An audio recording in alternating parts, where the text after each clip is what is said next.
This is a free sample of the book, Man's Guide to Making Male Friends, by Cairo Copeland.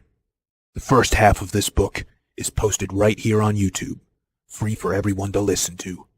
If you like this content and want to hear or read the rest, or want to listen to it free of ads, visit reinventideal.com/friends.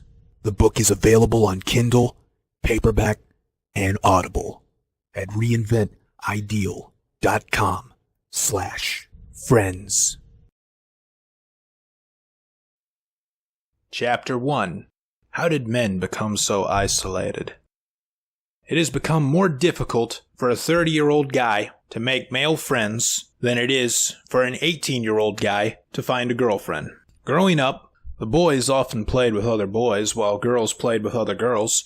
It was a natural occurrence out of shared interests. The boys don't want to play with dolls, and the girls weren't interested in dinosaurs and trucks. Since this socialization starts at an early age, you'd think it would continue as we get older, but it doesn't, at least not for men. Women seem to have no trouble at all making friends with other women. It seems like every woman on Earth has her own social support group. You notice this every time a woman goes out in public. She's hardly ever alone. Or, even when she goes to the bathroom, she has a support group with her for that too. Further, women that are total strangers to each other seem to be able to talk about anything together, like best friends. They even have their own subtle forms of communication, like when a woman is on a date with a guy she turned out to not like, she can look at the waitress with those help me eyes, and the waitress does something to distract the guy while the woman escapes. It's the whole sisterhood alliance. Deep down, every woman is her sister's keeper. But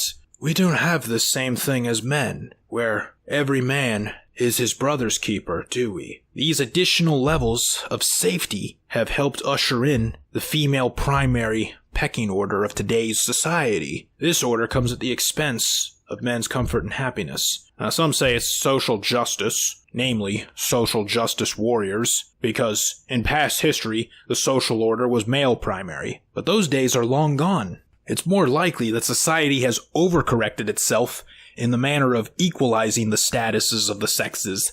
Males are often made to feel unwelcome in social gatherings, private and public. I can speak from experience, as the many adult parties I've attended and clubs I've gone into charged more than double for single guy entry than they charged for women and couples. The message was clear. If you're a guy, you better have a woman with you to vouch for you, otherwise we really don't want you. Worse yet, it is not a female conspiracy acting in the shadows to make guys feel so unwelcomed. It's actually other guys that are doing it to us. Just like how, in the mating and dating market, a man's greatest foe isn't the women that fleece him for free attention. His greatest foe is other guys.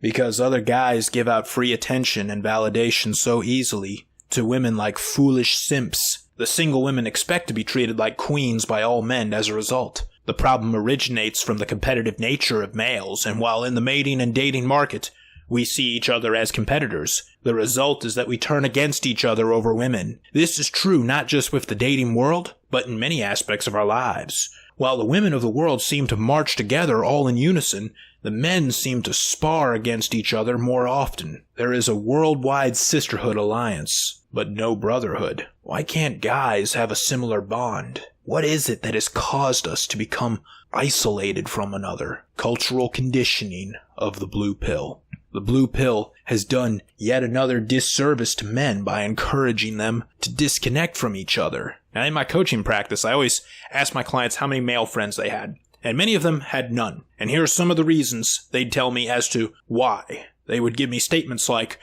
I'm just not comfortable with other guys. I don't relate to them very much because I'm not into sports or cars or video games or whatever. Or I'd also hear something like, most guys are douchebags. Or I'd hear something like, I used to have a lot of guy friends, but after I got married, my wife made me feel guilty for spending time with them, so I stopped. And then another one that I heard was, women are more interested in getting to know the real me, and guys just aren't.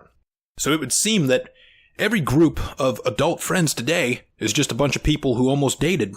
While all these guys grew up playing with other boys their age, they seemed to have grown apart from them as they became adults. Not in the relationship sense of growing apart, but rather felt as if they didn't belong in the same categorization as other guys their age.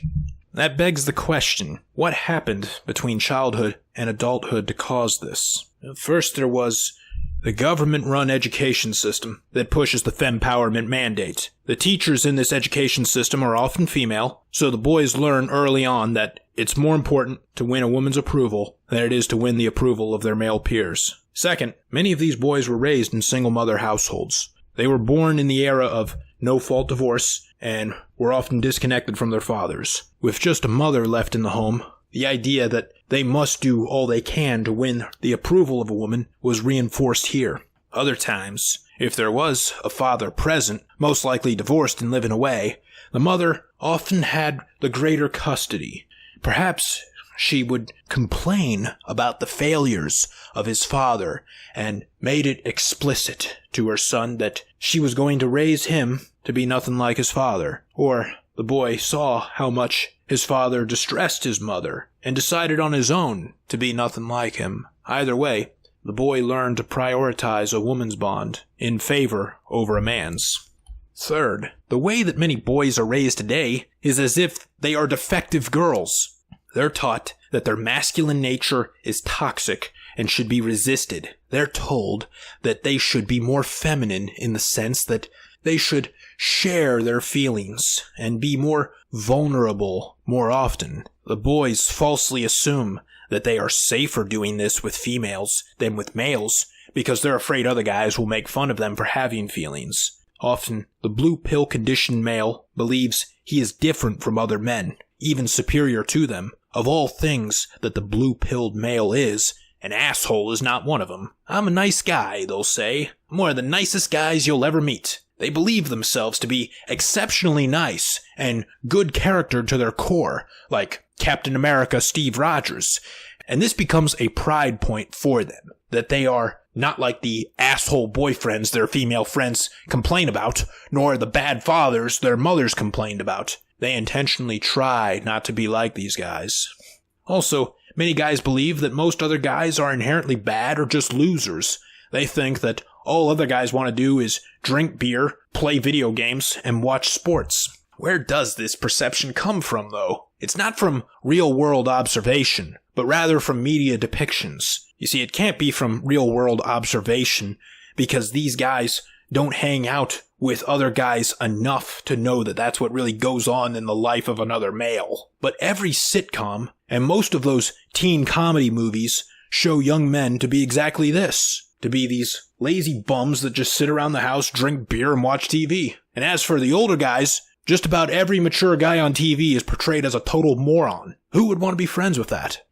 Women find it easier to bond with other members of the same sex because talking about their feelings is in their nature. Men, however, tend to bond together during experiences, not just talking.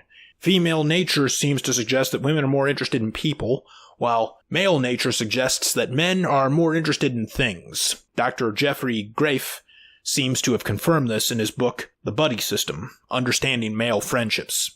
In his book, he points out that most male friendships are formed when males are standing shoulder to shoulder, sharing an experience, as opposed to the female bonding that occurs face to face, sharing feelings. Guys make friends with each other playing sports, or playing in music bands, or getting work done together. This implies that they must be doing something to bond with others, and this is the same evil premise of the blue pill world. That we're only loved conditionally, that the only thing that makes us valuable to others is what we can do for others.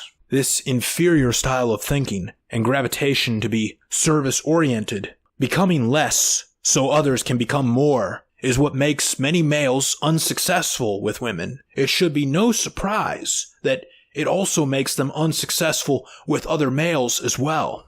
You've probably seen it 1,000 times, how guys are so quick to be of service, to be so service-minded. And usually, it's for a good cause. It's going to be, let's go serve God, or let's go serve our country or our community. Let's serve the corporation. But then it became about serving mom, serving women, serving your girlfriend serving your wife, or serving a girl that was your friend but not your girlfriend. Once the fempowerment mandate found out how useful that service nature in males was, they exploited it for all they could. As we grow into adulthood and take on more obligations at work and home, men typically have less time to partake in such shared activities, like sports and music bands. As a result, they get more isolated. And while they don't have time to go out to create experiences, they sure aren't going to substitute it by spending hours on the phone catching up with their bros. That is what women would do, but men have no desire to do this. And it has nothing to do with cultural conditioning, because they're like this when they're young kids. A study conducted on 2,000 boys found that males believed talking about their problems was weird, or a waste of time. Now, this is due to the deductive problem-solving nature inherent in all males. We understand that in the time we spend moaning about our problems, we could have easily stumbled upon a solution to them, so we don't bother bitching about them. However, this doesn't help us with problems that aren't easily solved. Another contributor to the social exclusion of males brought on by the blue pill conditioning is the encouragement and, at times, insistence that they make sacrifices. Sometimes such sacrifices that they are encouraged to make is the forsaking of friendships to focus on marital and work-related matters. There are just too many hats for said man to wear. He has a job to do, a wife to please, and children he feels guilty about if he doesn't spend more time with them. Then, whenever he does get to spend time with guy friends, they make him the butt of some jokes about him being pussy-whipped. The male mind is also much different in the area of communication than it is for female minds. A male may have stronger neural connections in the area of the brain that takes responsibility for making observations and moving to act, but the female brains have greater connections in the neural pathways responsible for interpersonal connection. This is purely evolutionary carryover from the hunter-gatherer days. Males had to be better hunters in order to survive in the wilderness, while women had to be better communicators in order to create a greater community of support while their males went out to hunt. Finally, perhaps the greatest hindrance for males in making male friends is that admitting you're lonely feels a lot like admitting you're a loser. Many would rather suffer in silence, just like how they don't seek out help with getting better with women because it's expected of them to just know how to get women, and admitting they don't would make them the targets of ridicule. An unspoken, unwritten law of being a real man is that a real man needs nothing and no one. Some of the thoughts they have are, I can't ask other guys when I need help. They'll think less of me. I can't cry in front of other men. They will tell me to turn in my man card. Asking another guy just to hang out with me feels awkward and they might think I'm gay. All these obstacles stacked up together form the perfect storm to keep men isolated apart from each other. Thus, bonds are never formed, and brotherhoods never emerge. With men not coalescing together, with them feeling so isolated and powerless, the fempowerment mandate has all the free space to enforce its will without resistance. That's why the blue pill conditioning keeps men apart from one another. Even the guys that reject the cultural conditioning of the blue pill end up in isolation. In many cases, guys that embrace the wisdom of the red pill consortium intentionally separate themselves from others with a sense of superiority derived from their red pill awareness. This is an easy trap to fall for. The alpha male myth has infested its way throughout much of the conglomerate of male knowledge available online, as well as into the Red Pill Consortium. Like the fempowerment mandate, all it has really done is pit males against each other. Even awakened ones are at odds, like Morpheus and Commander Locke, battling over what is the right way to resist the machines and their ensuing slavery. Instead of trying to out-white knight each other, as they did while plugged into the blue pill world, they now try to out-alpha each other in their liberated red pill world. Even if we take awareness of true intergender dynamics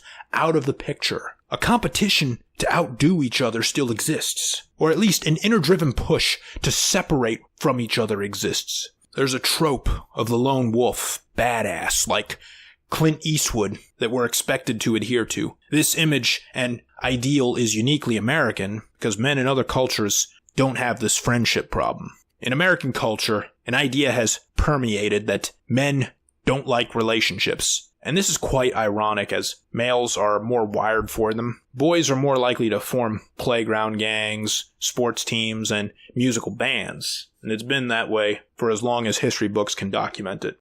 But today, guys are doing themselves a great disservice with the belief that they need to out-alpha their fellow man. Firstly, there's no such thing as a human alpha male. It's pure bro science made up by fools like Vox Day. I'm so tired of hearing about Vox Day. I've got so many messages from guys saying, hey, have you seen the documentaries by Vox Day? What do you think of them?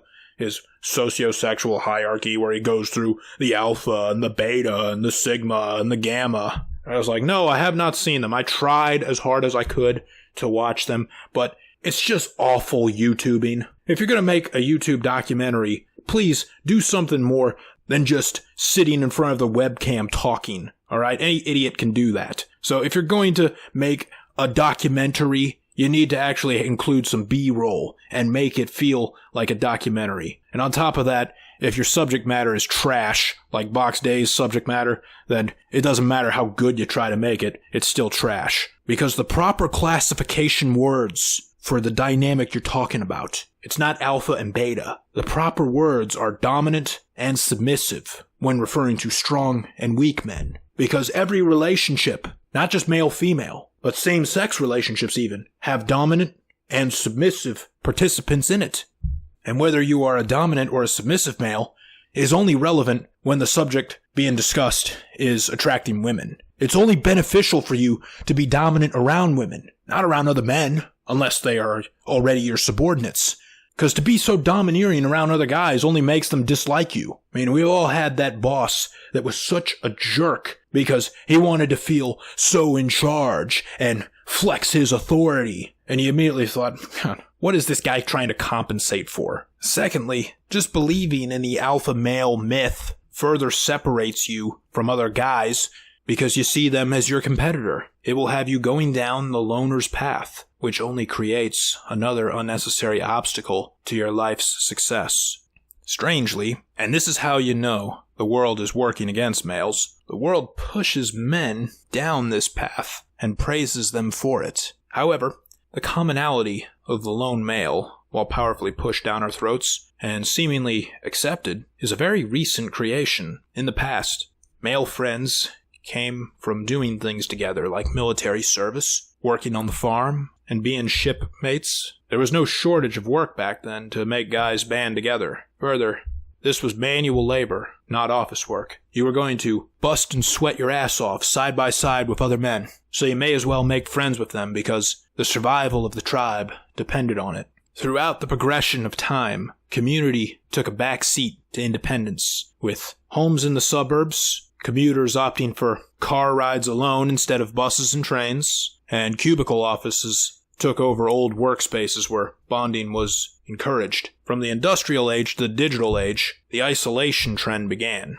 Not saying that any of those things are bad, we do like the technological progression, but it did come with some unintended consequences. However, you still have the skills to be social and make friends. You only need to relearn them. You need to override your blue pill conditioning yet again.